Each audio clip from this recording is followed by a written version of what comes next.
অংশ হইল 600 ডানা।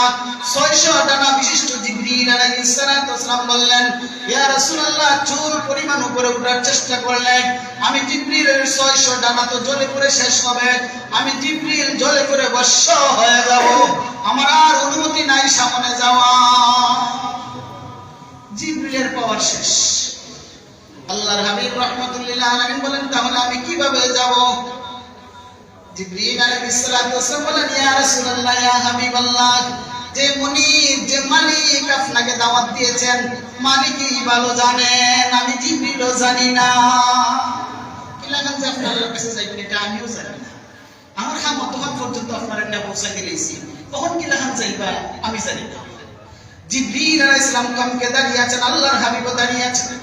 আল্লাহ সুবহানাহু ওয়া তাআলা জান্নাত থেকে একটা গালিচা যার নাম রফরাফুন নবী সাল্লাল্লাহু আলাইহি ওয়াসাল্লাম, যে রফরাফ একটা বিছানা, একটা চাদর, 4 কোণা বিশিষ্ট একটা সবুজ রঙের একটা চাদর, এত সুন্দর খুশবু ঘ্রাণ এই চাদর থেকে আসতেছে। জিবরীল আলাইহিস সালাম শুধু চেয়ে দেখতেছেন। আল্লাহর হাবিব রাহমাতুল লিল আলামিনের পা মুবারকের কাছে এসে চাদরটা সুন্দর করে বিছিয়ে দিলেন।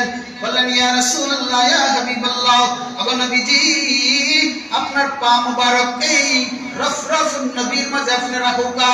আল্লাহ পাক রব্বুল আলামিন আপনার জন্য স্পেশাল একটা গালিচা, স্পেশাল একটা বিছানা আল্লাহ পাক প্রেরণ করেছেন।